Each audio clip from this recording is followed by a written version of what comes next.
anything for us? Just a couple quick things. I just wanted to make sure everyone is aware of our Take Action Now Tuesdays, where we post scripts on social media for different things that you can call our representatives, local, national, and state, on various issues. So we try to do things related to current events. So we had people call in about Breonna Taylor, for example, and things like that. So we'd love suggestions. So if there's any issues that anyone is working on or something that comes to your attention that you think would be good for us to write scripts and post them, we would love to hear that. And for this week, we thought we would combine with NAPAWF, since we're hosting them for our meeting, and amplify some of the things that they are doing. So just if anyone has ideas or things that you want to, advocate for or have people advocate for, please let us know. We should do Breonna Taylor again soon, because clearly the message is not being gotten. Right. Although some of the things we've advocated for have succeeded, right? Yeah, no. But I just mean on Breonna Taylor specifically. No, I think that's a great idea. Trudy, Abby and I went to Isabel and Matt Flaherty's Zooms yesterday, like for city council and stuff. And this month is budget month. So they're gonna vote on the mayor's like $2 million request for like emergency like relief kind of fund, right? And Abby, like, interject if I get this wrong. And then later this month, by the end of the month, they'll be done with 2021, the budget. So it's like, if we're thinking about like defunding, like working on like local issues, like advocacy that way, it's gonna all move really, really fast. By the end of the month, they're gonna have voted on and this is just Bloomington City Council. So we need to get people to call in now for it to affect their votes at the end of the month. Is that right? Yeah. Like, and I feel like, and we were kind of talking about this, like, what does a progressive caucus kind of look like? Because there are 9 votes on city council, 5 votes pass something, obviously 6 votes prevent a veto. So right now it only feels like there are 4 votes, and on some issues there are only 2 votes, or 2 solid votes, maybe 3. So I still feel like we have a lot of work to do locally. Also, if we just in general too. That's so helpful. Do you think you would be able to help me like map out those votes, and we could say call this person for this issue and this person for that issue? Does that make sense? Yeah. Okay. Abby, what are your thoughts with it too? Did I mischaracterize anything? Because it's been a long weekend.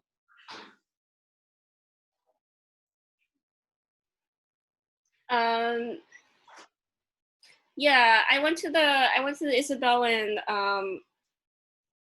Matt's meetings yesterday, and I think they're like among some of the few city council candidates that actually have these listening sessions. Mine is Ron Smith, and he doesn't even have these listening sessions.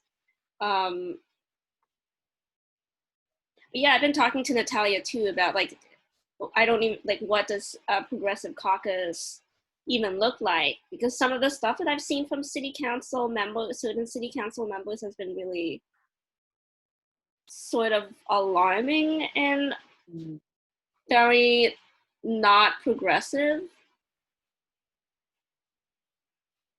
Yeah. Okay, I would love to talk with you guys. So I'll text you, and then maybe we can make a plan later this week. I have some ideas too for some other related issues. So awesome. That would be great. Yeah. Yay.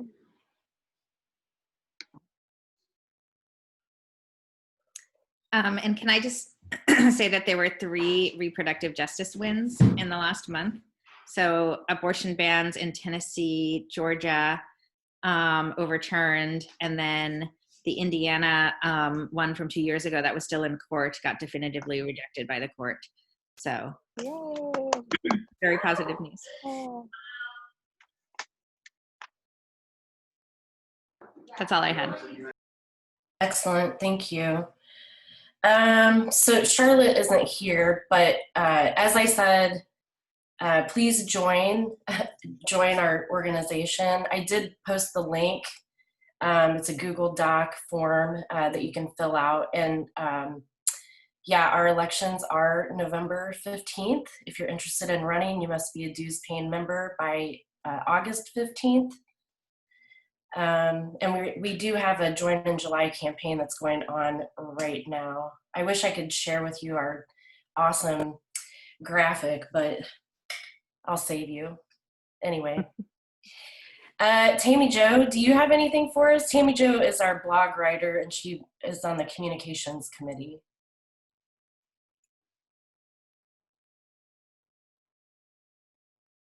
I want to apologize to Amala because with everything, I stupidly scheduled 3 educational events. I participated in this month, breaking my rule of no more than 1 event I would do a month. And so while I have made, a deadline for the blog articles, I have not been as good about it. So apology to Amala on that. Don't worry about it. But I've redone my schedule, so I'll be working on that every Monday. I'll be doing research and writing. Mondays are dedicated only to that now. Don't stress yourself out too much over it. I wrote a draft letter to send out to the membership about the elections, introducing Jess and I sent that to Jess to look at so she can, double check things and add in her own perspective, because we have to announce that we're the committee and give people time to get feedback. So I'd like to get that out this week, because otherwise things get really tight in terms of the timeline before the election. So once that's gone out, and if no one says, no, I hate Tammy Jo, I hate Jess, they shouldn't be in charge of this, which I doubt anyone will do because I've never seen that happen. I've helped every year on the election committee. But if that doesn't happen, then I'll post some leadership thing, just kind of asking everybody, if you want to run again for the same office or a different office, that's where I'll start. But Jess and I had a meeting with Mandy on, I think that was Thursday, where we talked about, I want to send out more notices about the election than have been done in the past, that are geared for the members, to the members, to try to get more interest in running for office, and to also let people know. And I'm not talking about every week. I'm just talking about, before it seemed like we had just a couple of announcements and then people would be kind of surprised. So I want to do more than just the by the date announcements. I want to do a couple extra in there. So Mandy gave us the current list of members, and then the at-large members, which they all really should be affiliated. If they would, we would have a really active group, I feel like. So they've made postcards to send out to the at-large member, if I'm remembering correctly, Mandy. So hopefully those people come back, but this initial email is just gonna go to the people who are, because a lot of those people we don't have emails for the at-large. So we're hoping to get emails as well. So that's where it's at. And Mandy's going to lend us some graphics. She's given us links to the previous year's announcements. So we're going to be using that as a template, and we'll be using ShipMail. So the next couple of weeks, you'll start seeing more notices from me. And I'm not a hard pressure kind of person. So if I ask if you want to run again for the same office, I'm going to ask like once, twice, and then that's it. I'm not going to push you, because I think organizations work best if people volunteer who want to do it. But I think all of you do a great job, and I hope people can come back and do it. Or if people want to switch it up, like, no, I'm tired of this, I want to do something else, I think that would be great. But I also respect people's limits. So so that's where it is. And hey, this week's blog, when I get it to you, which will be soon, I promise, is really cool. I really loved researching this woman. Let's just say she put the mob on the run. And that's exciting. So. Thank you, Tammy Jo. Thank you. Thank you.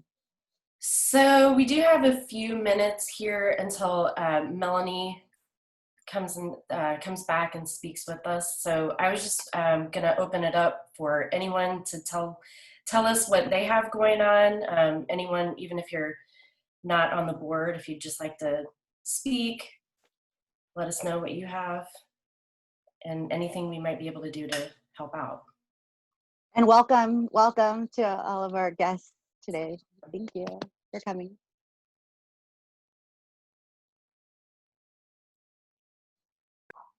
I have a topic that I'm just interested to see what people think. I feel like everyone I know is sort of consumed by what's going to happen when Monroe County schools open and when IU opens.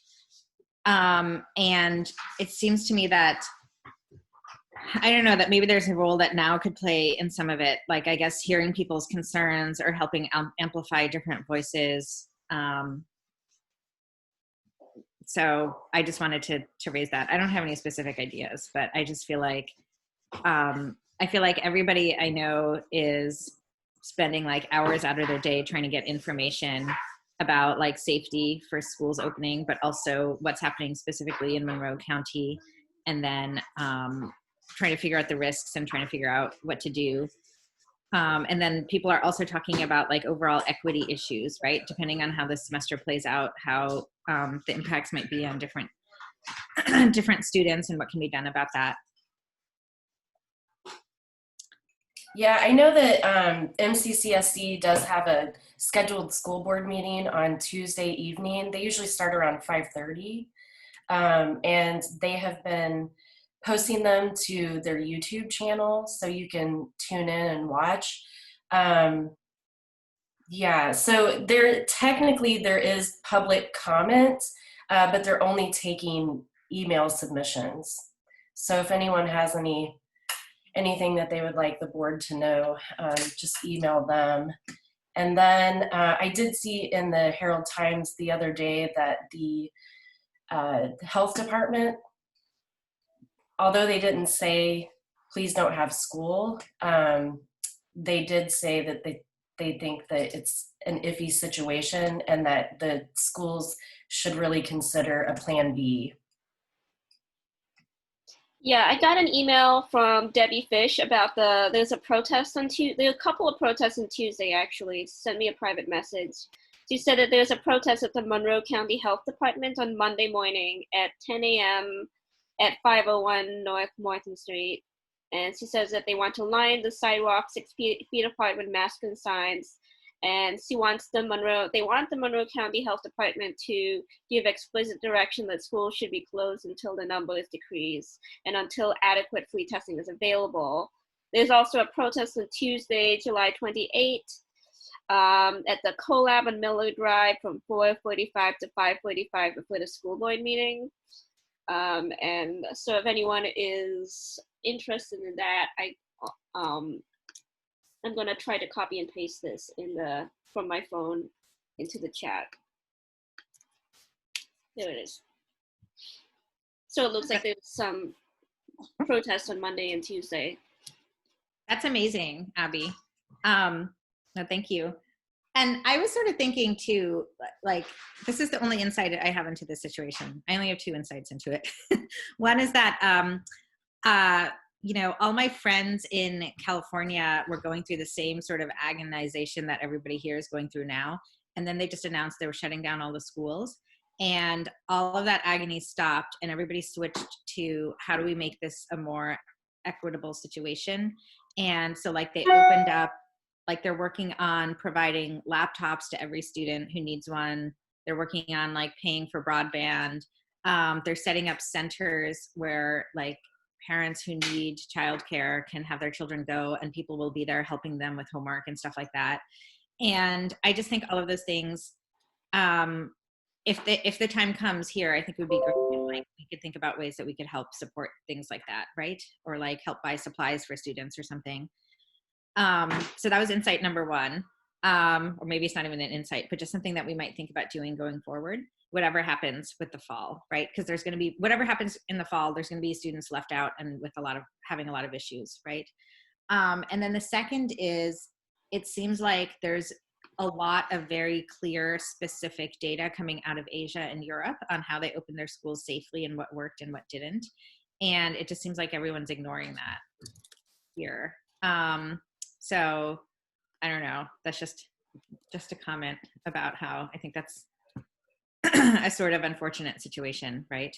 But anyway, I was sort of thinking long term, if anybody has ideas or if people hear about stuff, like just how we did like the menstrual product drive and things like that, that I think maybe we could do something like that in the fall, but directed at students.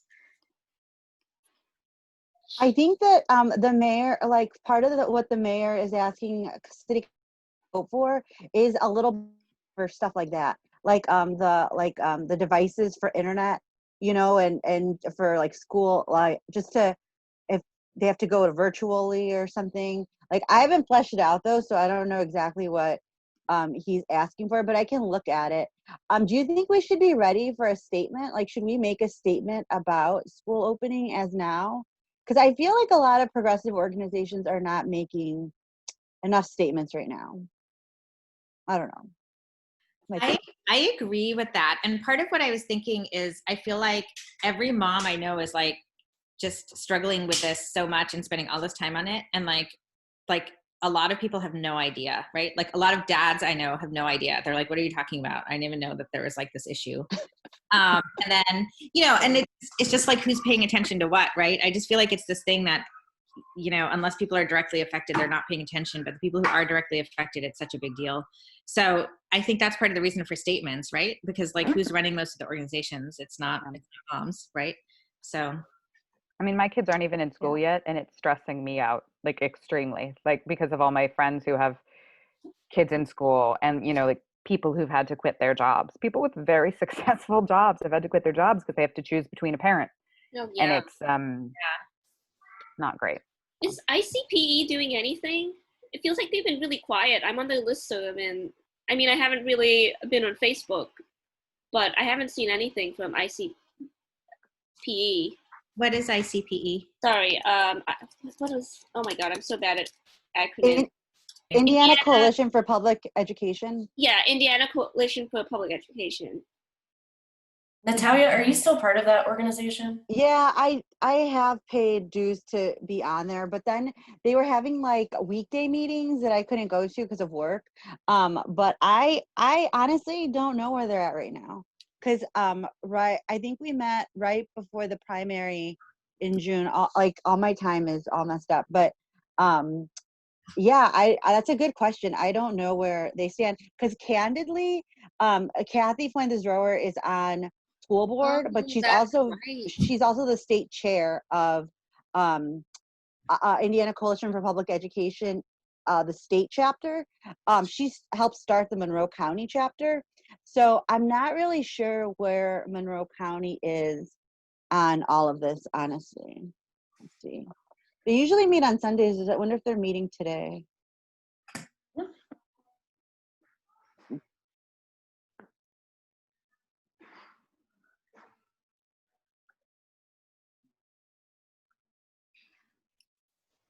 Well, yeah, I mean, that's really helpful too. I guess I don't have any particular solutions. I mean, I wish I did, right? But just that I thought we should be paying attention to this going forward. I mean, just like Amalia said, all these people are dropping out of the workforce or other things. And if there's a way we can at least be aware of it and try and support people when they need it and try to be creative about it, I think that would be something helpful we could do. And I think it is getting ignored in a lot of places because the people who are not dropping out because their partner are the ones working at those places. Does that make sense? Mm-hmm. So it's not even an issue in like a lot of places. We'll say that the ICPE for Monroe County just posted within the past couple of days about protests in other counties about not delaying of the school start date. So it sounds like they're supportive of delaying it. I didn't see anything about the ones here, but they're posting about other ones. So on Tuesday, will you guys, like, I'm not a mom, will you guys know what MCC, like, will MCCSC have a clear plan on Tuesday? I'm confused, like, I'm confused about the timeline and stuff. So I watched the meeting this past Tuesday, and there were 3 motions that were made, and each of them were tabled. What I have heard is that there's no guarantee that they will go back to those motions. So I mean, I don't really know what is going on there. I would hope that with the information that they are seeing with like our rising COVID numbers, also with other schools around the state that have already delayed or said they're going online, that it would influence them somehow to just make a decision and let parents know. For me personally, it's very frustrating because they're waiting till a week before school starts to let people know what's going on. So that's all I know. All right, we should probably shift gears so we can get to our guest speaker today. So Abby or Shruti, since you're on NAPAWF, I'm gonna let you take it away.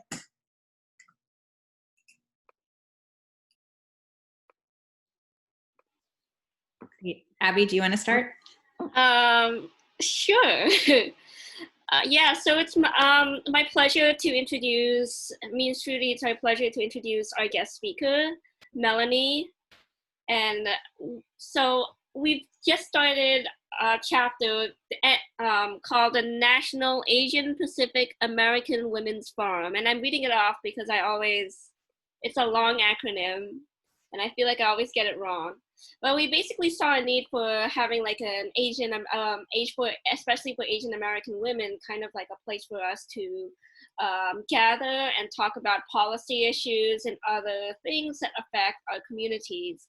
And especially since locally there's the Asian Cultural Center on campus, but it's something that, you know, can encompass people from campus as well as people from the community, especially since we don't have like an Asian commission or anything like that with the city or the county. And so basically what this chapter is we're a community of women, girls, allies of all genders and ages, building a sense of belonging and lifting the voices of Asian American, and Pacific Islander women and girls in Indiana. And so we provide resources to support each other and take action on issues affecting Asian American and Pacific Islander Hoosiers. And so today, I guess we'll be talking about stuff that we're working on, why we felt the need to have this organization in the first place, and more. Shruti, anything to add? That was great. Thank you.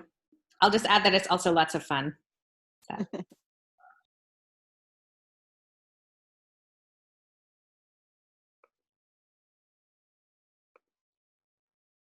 Did you all just freeze, or is it my turn? Yeah. We can see you and hear you. Oh, okay. Well, hi, I'm Melanie, and I'm with NAPAWF. That's just how I say it now, Abby. Thanks to Abby and Shruti. Please feel free to chime in about what NAPAWF is. I hope you don't mind. I'm just going to say it that way because it's really a mouthful. National Asian Pacific American Women's Forum. I prepared a little bit of, and I don't want to do a lecture because it's an informal gathering, and I thought that maybe we can just have a conversation, but I thought I would show a little bitty of slides that I prepared just so I don't get off tangent with this one. If I can share the screen, is that okay? And then I promise you, if it gets boring, please shout out and also put in the chat, Melanie, stop, it's Sunday. Don't do that. Okay, so let's see, share screen. First, how do I do this? I need to go to my PowerPoint, right? And then share screen. Find out this. This is the one, and I'm gonna put it here. So, NAPAWF, have you all heard about it before, even before Shruti and Abby have shared with the NOW chapter? How many of you, if you can just show hands, have heard it before? Yay, good. So it's a national organization based in DC. In in 1997, I'm trying to look at this at the time that they were founded. In 1995, the United Nations, and I'm going to look at my notes, there was a Fourth World Conference on Women in Beijing. I think, and that after that, about 157 founding sisters met and opened up the founding sisters opened or organized the NAPAWF. It attempted to, these are the 6 issues or areas that they would like to tackle, and they're all, the founding sisters identified 6 of these issues to serve as a platform for the foundation of NAPAWF. Since then, since 1996, it has grown, and it started as a volunteer organization, and through the leadership of forget her name right now, Kiran Ahuja, who actually came to IU. And so it has grown from volunteer to paid staff organization since she left that organization and moved to become Obama appointed Ahuja as the first executive director of the White House Asian American Initiative. When she came to IU, she was so inspiring. She gave that speech in 2007 when we were looking for a keynote speaker to address the issues of Asian American women. Kiran was really the right person for that. And so she came, and in 2007, these were the values and the mission that were articulated. And ever since, this has been the mantra. And as you can see, they NAPAWF wanted to really develop leadership among the young, especially young AAPI women, and also to provide a community, or also to support community building among Asian American women and immigrants. At the time that she came, we wanted to open a chapter here in Indiana, 2007. But as you all know, in building anything from scratch, it really takes a critical mass. I would consider what we have right now is a critical mass, thanks to Abby, Shruti, Ellen, and all the women who are involved right now in NAPAWF Hoosier chapter. We have been waiting for you all to move to Bloomington, to be born and to really adopt Indiana, not just Bloomington, but Indiana. So this last 3 years, we've been discussing this. How do we want to become a chapter? And is it the right time? And are there people who think that there is a need for it? And after talking to Shruti, Abby, and other women, clearly there was a need. And so these are the values that we share along with NAPAWF headquarters. And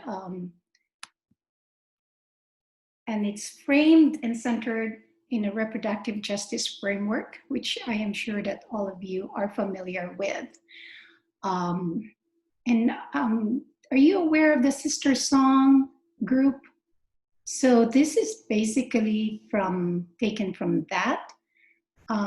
There is still a question from some of our members of our community, especially some Asian Americans who have trouble, understanding this framework of what reproductive justice is. And so I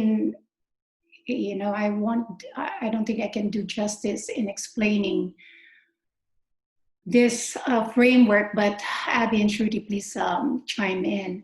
But it's really focused on access and also the right of women to be a parent, to give birth, to either be a parent or not, And it's really taking hold of your body and also making sure that nobody tells you what to do with your body, including our government. Often the framing of abortion and reproductive justice is in the framework of a choice. But NAPAWF believes it's more than a choice, but it is really about access. And so we're providing that framework in everything that we do, and is also intersects with other issues such as ethnicity, immigration status, education, and the diversity, the rich diversity within the Asian American umbrella. There were many organizations in Indiana focused on uplifting and empowering women. I must say though, having lived here for 27, 28 years, there was really none that takes into consideration the diversity of Asian American women, of where they're coming from, what their aspirations are, their religion, their faith, their status, their education. I think there are many attempts to do that, but because it's it's so diverse that I don't think not one organization is able to approach it in that way. We're hoping that the NAPAWF chapter, that we call ourselves the NAPAWF Hoosiers in Indiana, would be able to address that complexity of the intersections of the issues affecting Asian American women. Melanie, Yes. may I ask a question? Please. Do you have participation in other parts of Indiana, or is it mostly, I mean, I'm guessing it's mostly Bloomington at this point. We do have women from, and I'll back up. We recently just got approved to be a chapter in March this year. So we've only been meeting since April, May, June. And yet we already have about 3 or 4 women from Indianapolis. And I'm a little ambitious. There are 92 counties in Indiana, and we're really hoping to get at least representation from the 92 counties. And when we say representation, these are not women limited to a certain strata. I think the more Asian American women and immigrants who are, especially from places outside of, the big cities, they are very much welcome. So if you guys, if you all have projects or outreach efforts in some of the counties, would really appreciate it if you could bring up NAPAWF for them as well. I've seen the other 11 chapters in the country where they have reached to, that it's a predominantly, for the lack of a better term, predominantly white population in their home state. They would see all these women coming from, Asian American women coming from little towns who would trek to attend the NAPAWF chapter meetings because they feel like this is the place, for them, and their voices are heard. And also looking at their totality of their identity. So the long-term vision of NAPAWF is to have the agency to make their decisions about their lives, families, and communities, and to no longer be defined by the stereotypical perceptions of mainstream America. And this is a very, even within the Asian American community, there are many who sort of like live up and want to live with that kind of stereotypical perceptions, like being a good and model minority, which is one. And for some of them, because they have I would just say that there's a lack of awareness, not knowing what that stereotype actually means, and for others as well. And we can see that in the recent Black Lives Matter movement, where different perspectives and different stories come out, from Asian American community members. Some are intentional complicity and others are just outright racist. And there's much work to do in this arena. So the local connection, as I said earlier, is in 2007, we were looking for a keynote speaker, and we invited Kiran Ahuja. And in her fiery speech, it was well attended. She talked about policy issues that affect Asian Americans and women in particular, such as immigration reform, human rights, and fair compensation. I really like that this NAPAWF is issue-based. They have an army, both paid and volunteer lawyers in the Indiana and Washington, D.C., who provide us some updates and also keep us aware about what's going on and what legislations are out there that have an impact on Asian American women. So we were born NAPAWF Hoosier chapter, and as what Abby said, this is our goal, is that we want this to be a space, a community of women and girls and allies of all genders. We are wanting to we want the local chapter to also support the national campaigns, and one of them is the HEAL Act. And also we are adopting the Get Out the Vote. We're getting some support from the national chapter.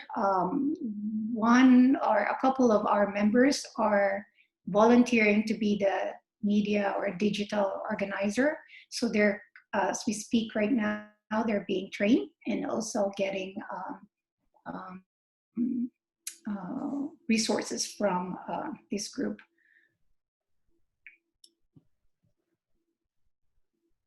Any questions before I move on? So last year, we hosted 3 interest meetings. We thought that we should do a sort of like a Tupperware party kind of way of doing it. So Shruti, Abby, and I brainstorm and figure out and how do we get the word out, and also calling people who want to become members or founding members. So we hosted 3 meetings, and they were all held at the public library. That was well attended, very good discussion. Many have expressed that this should not be a standalone organization, that we shouldn't be a silo, that we should be working in tandem with other organizations like you all. And we all agreed with that. It shouldn't just be us who should be pursuing all these issues. We want this to be intergenerational. And I think that is the one of the attractions from other 11 chapters in the country, is that there is diversity within the members, not only the young ones, but also the aunties and the uncles. It's very, very heartwarming to see that, because I attended the national conference and they're all from all ages.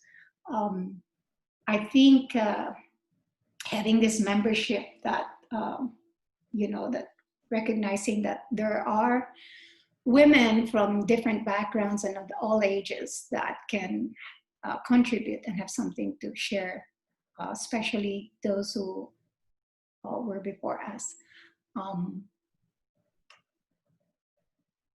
Last year, it was so powerful to be there. We were there in Washington, D.C. to attend the Intersections of Our Lives conference, and we did an advocacy or day of action after it, after that conference, and it was in tandem with the National Black Women's Reproductive Justice and National Latina Institute for Reproductive Health. And I think we were like 1,500 or close to 2,000. But what was beautiful in that gathering was, you know, you learn the ropes in the first day or 2 days, and then the next day you do the day of action, and then lobby for the campaigns that you believe in, and really went out there and talked to the congressmen and the senators, just like what you all have been doing here in the state of Indiana. And we want to replicate that at some point. There was a plan for all of us to be together this fall, but COVID hit, so that is gonna be, that's still gonna happen at some point, but not this year. So this year, in January, we opened it up and we invited everyone. Okay, we're gonna do this, open up a chapter, who wants to be involved. And 16 women came and said, yeah, we can do this, and we'll work towards making this chapter stronger and also more inclusive. So we're really brand new. So we're still learning, and we have been attending our monthly meetings with other chapters, and then the meeting after that, we would have our own meeting, like the Sunday after. Still a lot to learn when it comes to organization, and so we could really use any of your input. How do we make this more sustainable also, and not too overwhelming for our group? So in our recent work in May and June, thanks to Abby, Shruti, Ellen, and everyone, we were able to put together a solidarity statement supporting Black Lives Matter. They were all published in IndyStar, IDS, and Herald Times. We also participated and helped out in the Enough is Enough protest in Raleigh by promoting the activity. And then Abby brought us to this group, the Indiana Coalition Against Domestic Violence. We signed the MOU. And also we wrote a letter to Rep. Carson, Indianapolis, asking him to co-sponsor the HEAL Act. Right now it's in the Senate, and so we could really see, because it was only last year that the NAPAWF headquarters adopted this as a signature campaign, and we can really see how it grew. I mean, it's very new, but at the same time, it's getting a lot of traction.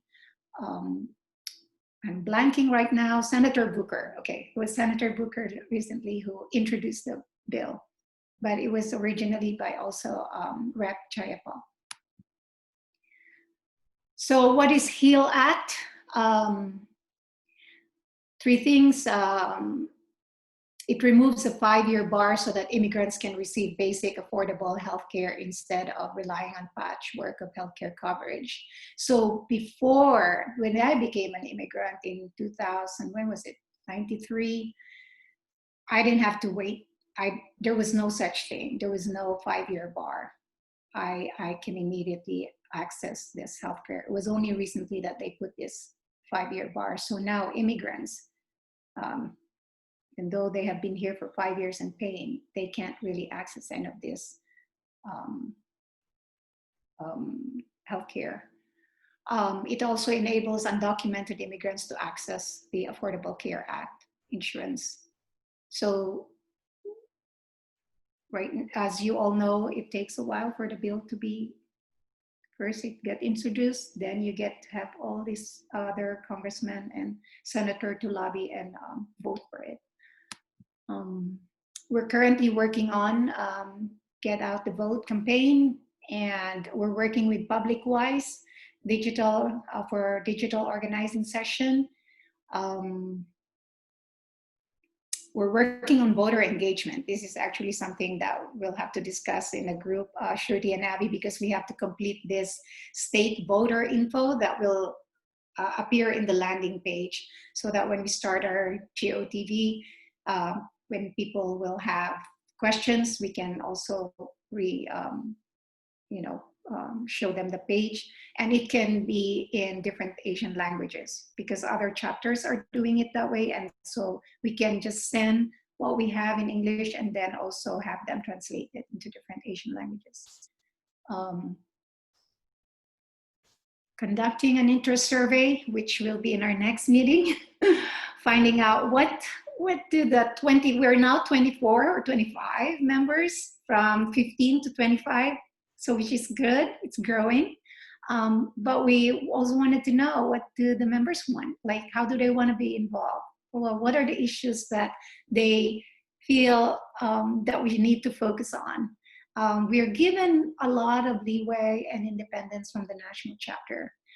We will support the signature campaign, which is Heal Up, but we were also given the independence to pursue what is really affecting us locally and here in the state of Indiana. We all know that there is a rise of anti-Asian racism during the pandemic.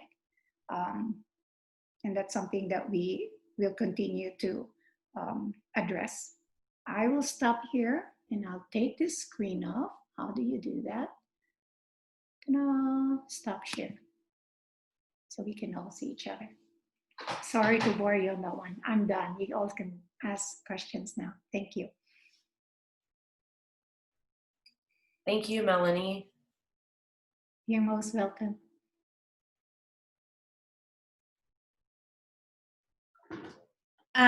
Thank you, Melanie. I think that was really great. I think that one of the things that NOW members had talked about before were different ways that our groups could work together. So I'd love to start a discussion about that if people have thoughts or ideas. And so Melanie, just before you got on, I was saying that we do Take Action Now Tuesdays, where we put together scripts on advocacy on certain issues for local, state, and national representatives, and we put them all over our social media and ask people to call or write in. We used to do them in person before COVID, and so we thought for this week we could coordinate with you, and the advocacy scripts and things that we would do for this coming week could be in conjunction with NAPAWF. So that was one idea for working together. So I don't know if people have other ideas or thoughts on how we might be able to do that or work together. Indiana Now has a new website, and if you could get the information to me, I'd be happy to post it on our website for folks to know, like, who to call or where to sign. Oh, great. We'll take you up on that one, Janet. Yeah, Janet, actually, I was trying to find the website earlier. Do you know what it is off the top of your head? Janet is our state president, by the way.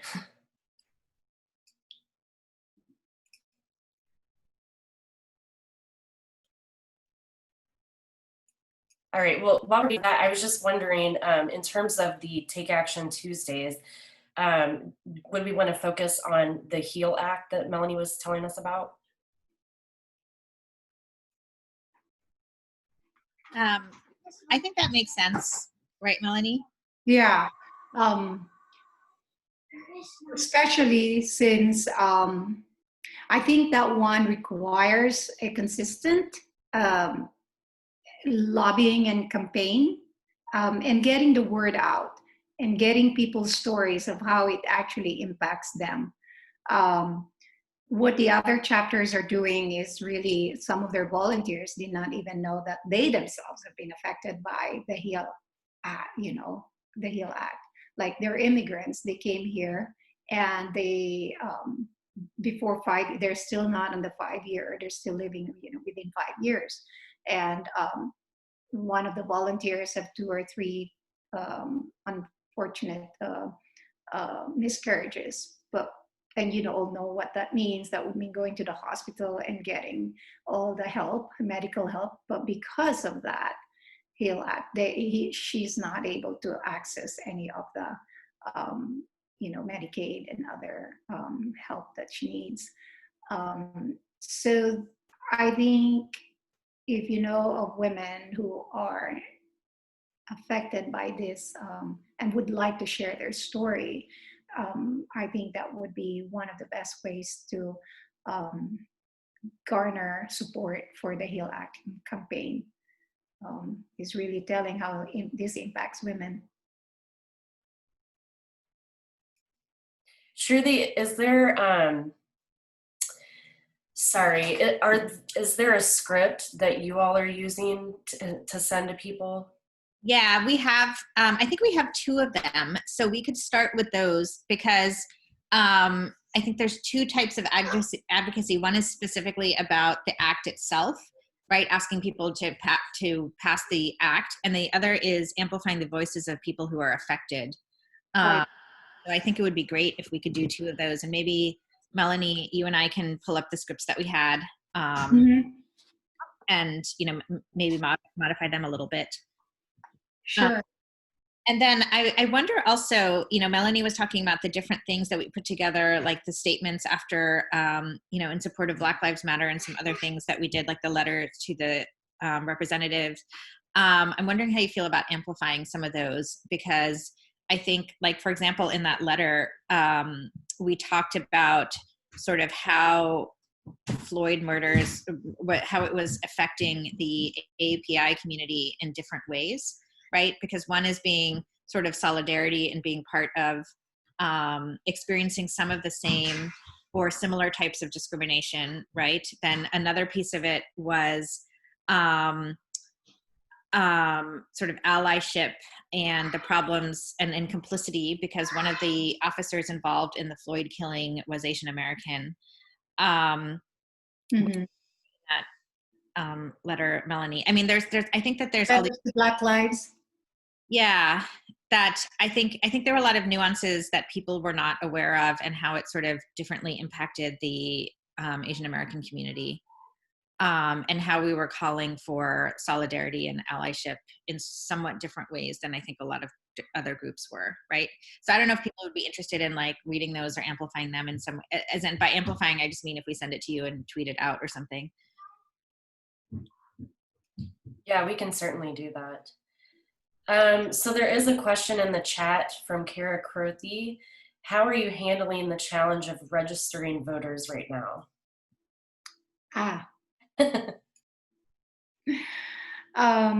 We're not quite there yet. That's actually tomorrow's agenda meeting with the with NAPAWF chapter, NAPAWF headquarters. I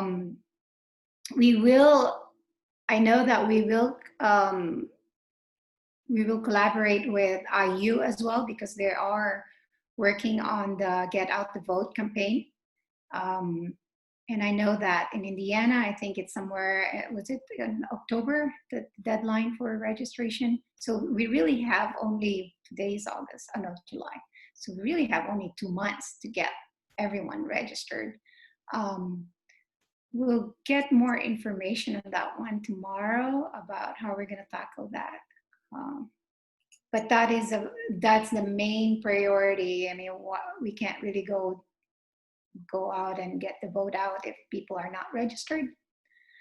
What the other chapters are doing is looking into each of their states and how they, what are the rules and what are some of those in place that are prohibiting or preventing people to actually register or vote.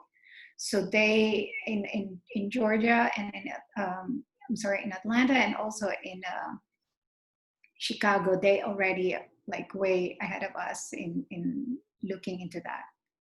Well, they have paid staff, so they can do that.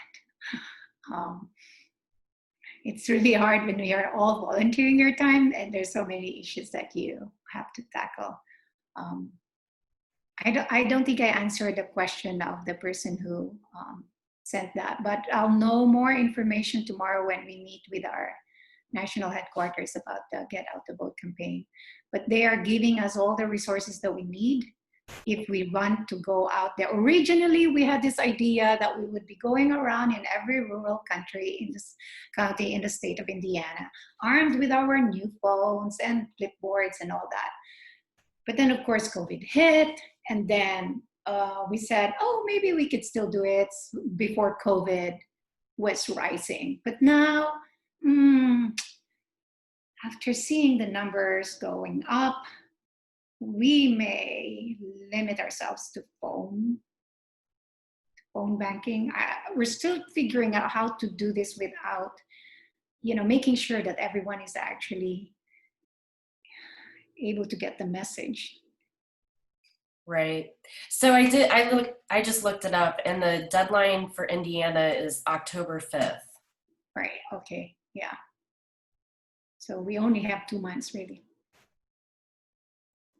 That's something where NAPAWF could use help, right? If anybody wanted to volunteer with the Get Out the Vote campaign, and it's nonpartisan as well. Yes, and we are a nonpartisan organization. We can't really endorse. And although in Washington, D.C. headquarters, they have made, and they're very vocal about it, about appointments that they oppose, political appointments, especially some of the Asian American appointees who were not supportive of the values and mission of NAPAWF. They're very clear about that. But these are not elected officials. These were appointees that, especially judges as well. I don't know if she got confirmed, Judge Rao. She did. And then she immediately did a terrible abortion decision and a terrible voting rights decision. Oh, so before that, there was a series of opposition, and now the NAPAWF people in Washington, D.C. really opposed that appointment. Yeah, I think it would be great for Monroe County now, or even Indiana now, to help out with this Get Out the Votes, because when I was looking at your slides, a lot of we have the same, there's overlap there. Great. With your values, your 6 core issues and our 6 core issues really align. And obviously it's nice to know that you are nonpartisan, because we are as well. Yeah.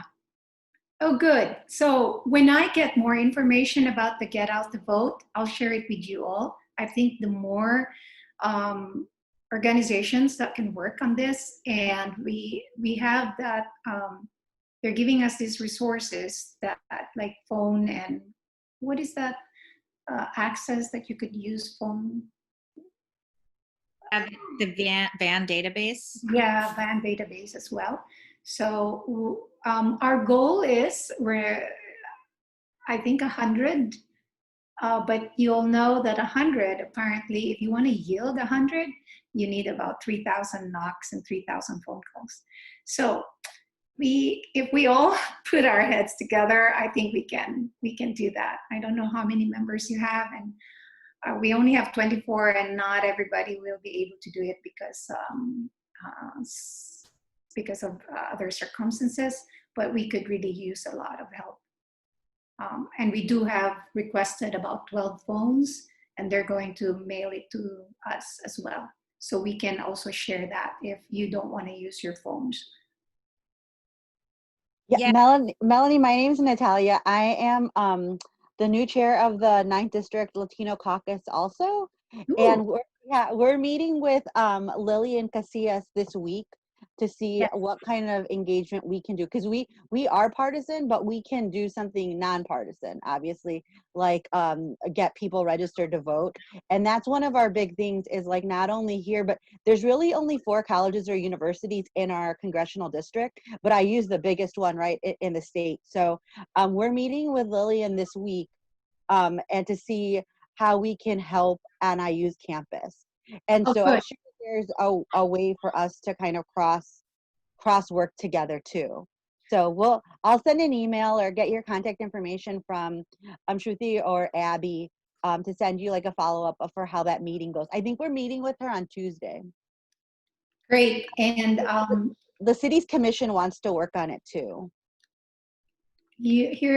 I'm using the email that we have for our organization. So Cool. Thank you. Okay. yes, so the 100 that we're trying to get, if we can get 100 people registered, campus-wide or outside of the campus, the better. I think we're really changing our strategy now that in light of COVID. But now that the resources are coming, I think we should take advantage of it though. Yeah, sort of my understanding of like the meetings I attended and things, it looks like NAPAWF has access to a lot of really sophisticated tools for finding voters or potential voters and reaching out to them. And we just need to learn how to use them, as well as like have the people on the ground out there, like, you know, contacting people and things like that. And they told us that to get 100 registered voters who vote, I think they said it normally takes contacting about 1,000 people. Right. And we're like, whoa. So we could really use a lot of help. We're so new that I just thought, let's just get 100. But no, you can't just get 100.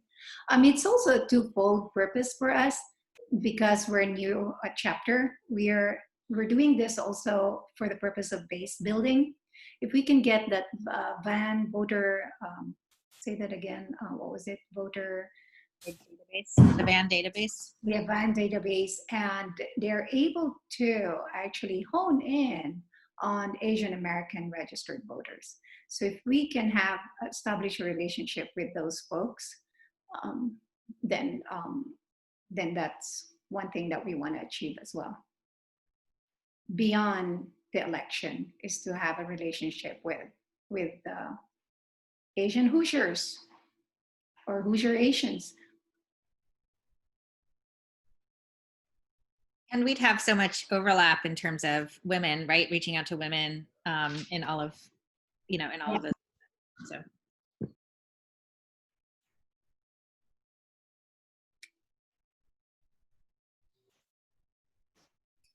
Does anyone else have any questions for Melanie, Shruti, or Abby?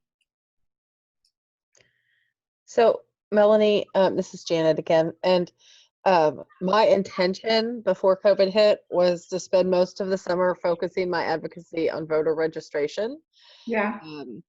But then COVID, and and I work in healthcare, so with elderly folks, so I'm like super social distancing and like very, you know, like trying to really be mindful of my responsibility to not typhoid Mary COVID all over town to my patients.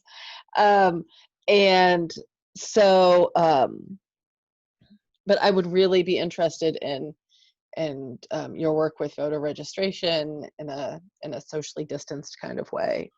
And so I can put my email address in the chat, and I would love to get involved with that. And if you don't mind, you'll be getting an email from me immediately after my meeting tomorrow. I know that you guys have a lot of meetings, but I would just, you know, get you all updated for those who are interested in that one.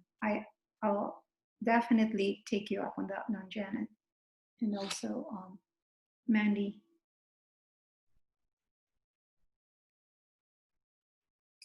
Yeah, I'll put our email address in the chat as well. Abby was mentioning before when we were planning to do this door-to-door knocking and all that, we also were, you know, we're also cognizant about the safety of people of color going to places that where there are probably just 1 or 2 or 3 or 4 families of Asian descent there, how that might be, how that community might see our volunteers. So that's already out again because of COVID, but we were ready for it. I was like you, Janet, I was gonna I was going to dedicate the summer for that, door knocking, especially to Johnson County. Oh, I wasn't going to go door knocking. I was going to find public events to do it at. Okay. The last time I went door knocking, someone pulled a gun on me, and Oh my. so I said never again. I Mhm. don't feel that it's safe. Right. I think it's a really frightening experience, and that there are safer, Ways. more effective ways to reach people. And I agree. And I think before COVID, the goal of just going on and in person was more for the people of Asian descent in that home or in the families to see that, hey, we are here. NAPAWF exists in the state of Indiana, and get to know them. yeah. And have a picnic in that little rural area, but I guess that's not happening at the moment. I'm sure later on in years to come we can do that.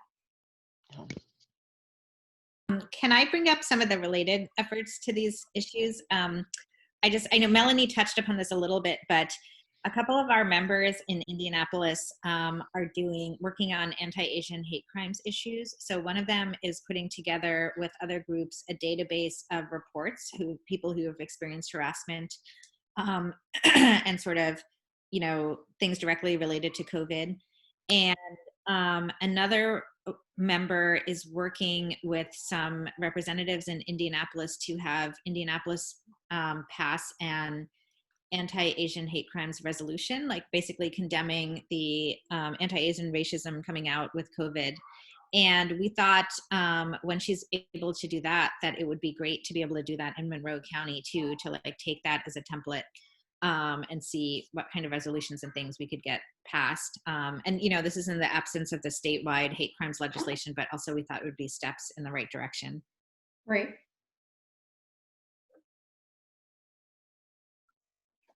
So those are all things coming down the pike. Julie has a question too in the chat, which is, could both Indiana Now and MC Now and NAPAWF work with BLM as well for Get Out the Vote efforts? Yes.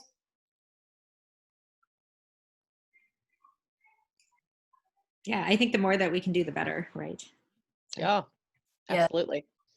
And there's also the more newer organization in town, Enough is Enough, which Abby is also a part of because she does everything. Yeah, it seems like there's like all of these groups, there's kind of a real chance for a mass coordinated effort for voter registration. Yes. Yeah. Maybe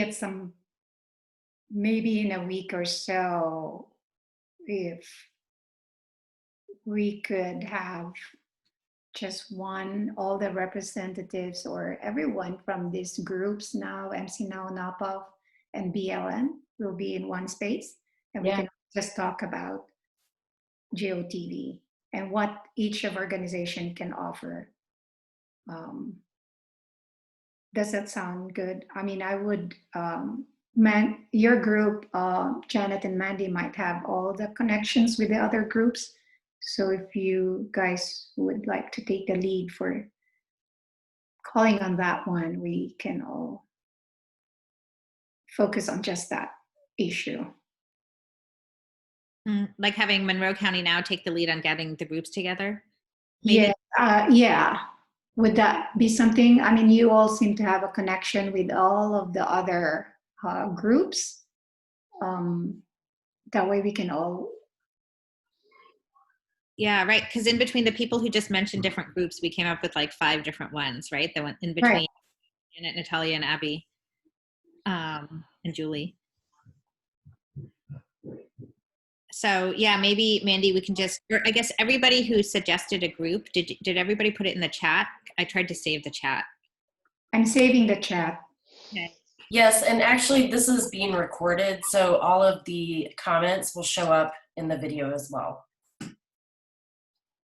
So maybe we can designate the people who wrote or spoke about a particular group as the point person for getting that group involved. Like that person would be the liaison. Like Natalia, you could be the liaison to the Latino caucus, something like that.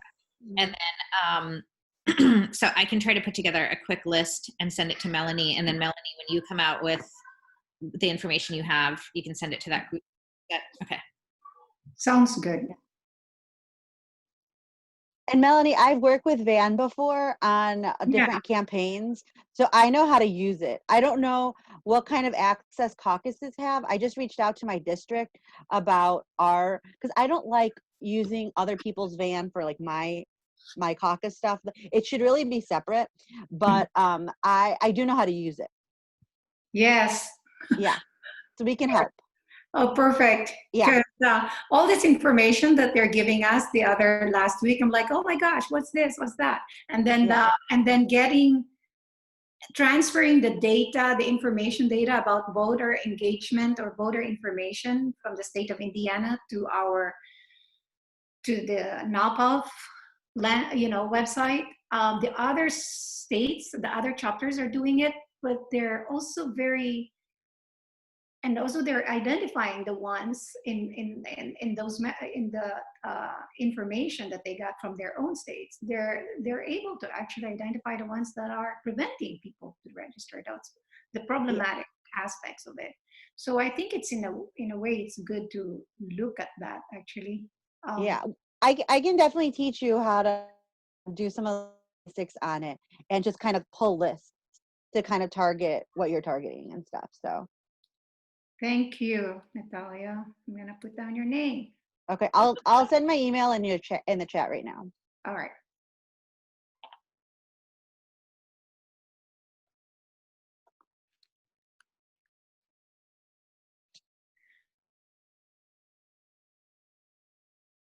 I also think we might have an advantage going forward because, like, if you think of the traditional get out the vote as canvassing, that's like a lot of work and you don't know how many people respond. But now with COVID, we'd have to rely on personal relationships, right? Like calling people we know and then asking them to vote or register or whatever. And from what they told us at different meetings, that seemed like the most effective way to get people. Like the whole 10% yield is a lot higher when it's like contacting people that you know. Sorry, I'll mute myself. We hear you, Shruti, loud and clear. And I just want to say that the successful chapters, just by observing and attending these meetings with other NAPAWF chapters in the country, the ones that are really, I mean, they're all great, but the ones that are really successful are the ones that are collaborating with many organizations. Every month we have this thing where we submit a report of what we've done for the week or we've done for the month.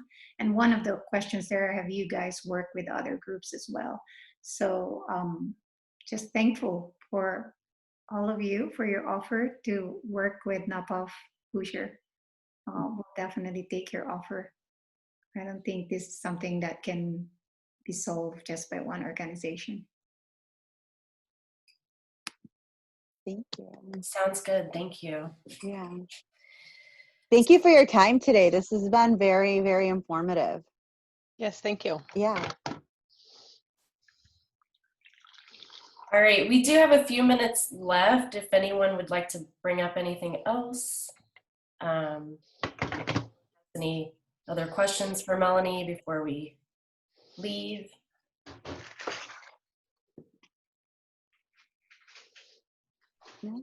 I would just like to remind everyone that the state conference is on August 29th. So we're still working out the details, but save the date. It's a Zoom call. And so we're not really releasing yet like who all is speaking, but it's going to be fantastic. Am I on mute? No, I'm not. No. Okay. Is there a Facebook event on it? There is. Okay. Thank you, Mandy. Let me find it really quick. I did post in the chat the Eventbrite information. Okay. Here, I'll just post that again. That's not it.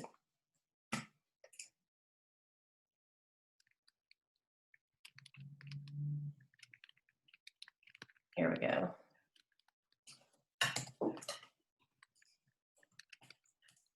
So there's the Eventbrite information. And then I can get the Facebook information as well. Awesome. Okay, yeah, I found it. Thank you.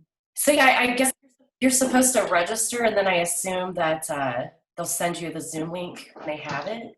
Okay. Yeah, we're still firming up all the details and everything, but yeah, that's the general way. Is register on Eventbrite, then we'll send you a link, and I think it's just so that we can kind of keep track of who's coming, Right. as far as numbers, and then also as far as like we have not yet figured out how we're going to do the security on it, you know, in case, you know, terrible people decide to show up.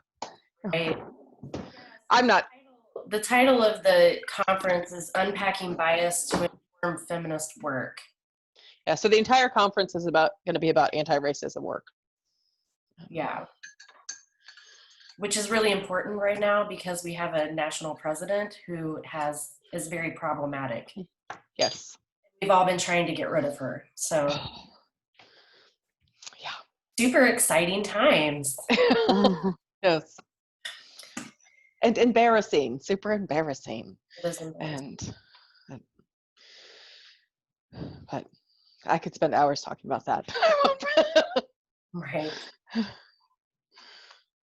All right. Well, if anyone has anything else, let us know. Reach out. We all put our emails out there. Otherwise, we can adjourn. Thank you all. All right. Thank you, Melanie. Thank you. Bye. See everybody. Bye.